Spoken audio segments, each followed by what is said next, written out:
नमस्कार, आदाब और सत श्री अकाल दोस्तों। मेरा नाम है उत्कर्ष मिश्रा और आप सभी का पॉलिटिकल साइंस अड्डा के इस यूट्यूब चैनल पर बहुत ही तहे दिल से स्वागत है। दोस्तों आज हम लोग India and it's other neighbours का जो टॉपिक पढ़ रहे थे वहां पर आज हम एक नए स्टेप पे बढ़ेंगे, यानी आगे हम थोड़ा पढ़ेंगे। यहाँ पर हम नेपाल और इंडिया के बारे में समझने की, उनके रिलेशन को समझने की कोशिश करेंगे। इससे पहले एक वीडियो मैंने और बनाई है, ये दूसरी वीडियो वो भी देखिए जहां पे मैंने श्रीलंका के बारे में बताया है, सॉरी माफ कीजिएगा, इंडिया और बांग्लादेश के बारे में मैंने बताया। इसके बाद की जो वीडियो होगी उसमें मैं बताऊंगा इंडिया के साथ श्रीलंका का रिलेशन और भूटान का रिलेशन और मालदीव का रिलेशन मैं बताऊंगा कि उनके बीच में इनका रिलेशन कैसा है, और उस वीडियो को जरूर देखना और ये वीडियो भी इंपॉर्टेंट है। चलिए आगे बढ़ते हैं। अगर हम बात करें इंडिया और नेपाल के रिलेशंस के ऊपर, तो पहले हम बात करेंगे कॉपरेशन के ऊपर, यानी ऐसे टॉपिक्स, ऐसे मुद्दे जहां पे लोग आपस में एक दूसरे को कॉपरेट करते हैं। जैसे कि a treaty between two countries allows the citizens of the two countries to travel to and work in the other country without visa and passport. दरअसल क्या है कि इन दोनों कंट्रीज ने एक ट्रीटी की। इस ट्रीटी के अंदर क्या हुआ कि इंडिया के लोग नेपाल जा सकते हैं, नेपाल के लोग इंडिया आ सकते हैं विदाउट हैविंग वीजा। उनको वीजा की जरूरत नहीं है, पासपोर्ट की जरूरत नहीं है, वो लोग ट्रैवल कर सकते हैं। वर्किंग के पर्पज से वो लोग एक जगह से दूसरी जगह जा सकते हैं, जो कि बहुत अच्छी बात है।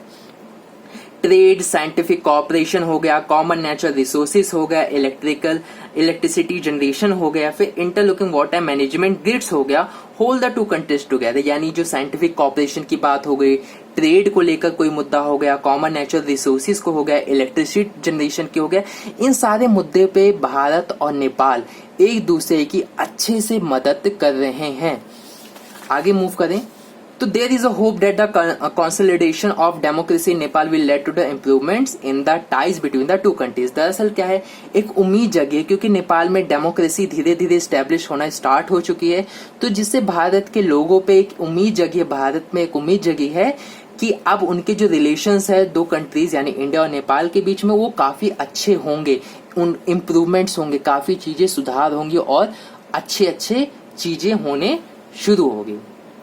अब बात करें, ऐसी बात नहीं कि सब चीज इन लोगों के बीच में अच्छी है, कई सारे मुद्दे हैं जहां पे डिस्प्यूट भी है। For example, the governments of the two countries have had trade related dispute in the past. दरअसल नेपाल और भारत दोनों एक दूसरे पे आरोप लगाते हैं कि दोनों ही हमारे साथ ट्रेड जो होता है, जो व्यापार करते हैं लोग, सही तरीके से नहीं करते, अनफेयर तरीके से ये लोग हमारे साथ ट्रेड करते। भारत नेपाल पे, नेपाल भारत पे, एक दूसरे पे आरोप लगाते रहते हैं। India government is unhappy at the warm relationship between Nepal and China. India government थोड़ी अनखुश है, वो बड़ी नाराज सी है, क्योंकि जो नेपाल है वो अपने रिलेशनशिप चाइना से मेंटेन कर रहा है, मजबूत करने की कोशिश कर रहा है। इसकी वजह से भारत को प्रॉब्लम है। भारत इस वजह से चिंता में है क्योंकि अब चाइना क्या करेगा, नेपाल के अंदर आएगा, नेपाल के अंदर नेपाल के लोगों को वो फैलाएगा, फुसलाएगा, फिर बाद में चाइना नेपाल को धोखा देगा, फिर नेपाल को धोखा देने के बाद इन पे कब्जा कर लेगा।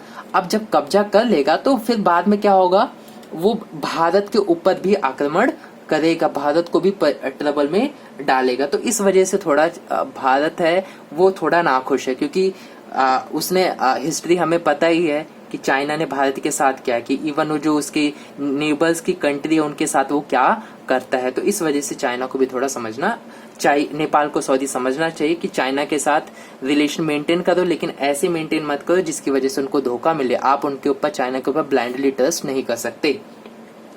India interferes Nepal internal matters. India, जो नेपाल के लोग हैं, नेपाल की गवर्नमेंट है, वो इंडिया पे आरोप लगाती है कि भाई जो इंडिया है वो हमारे इंटरनल मैटर्स के अंदर इंटरफेयर करता रहता है, टांग अड़ाने की कोशिश करता रहता है।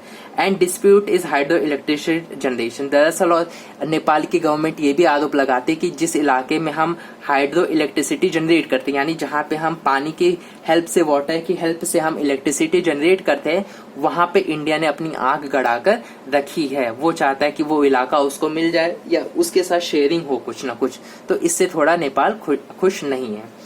इंडियन सिक्योरिटी एजेंसी, जो इंडिया की जो सिक्योरिटी एजेंसी है, see the Maoist movement in Nepal as a growing security threat.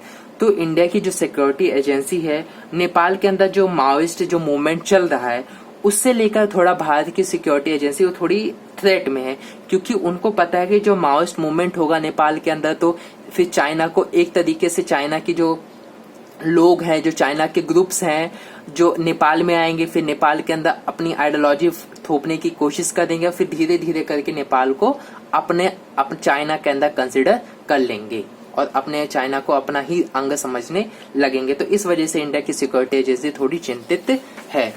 So I hope आपको जो वीडियो है नेपाल के अंदर जो कॉपरेशन जो हुई, जो हमने चीजें समझी, कहाँ पे कॉपरेशन है, कहाँ पे डिस्प्यूट है, ये आपको अच्छी लगी होगी। इसका तीसरा पार्ट भी है, उसको जरूर देखिएगा, वो भी आप लोगों के लिए इम्पोर्टेंट होने वाली है। तो मिलते हैं आप लोगों से नेक्स्ट वीडियो में, तब तक के लिए बाय बाय।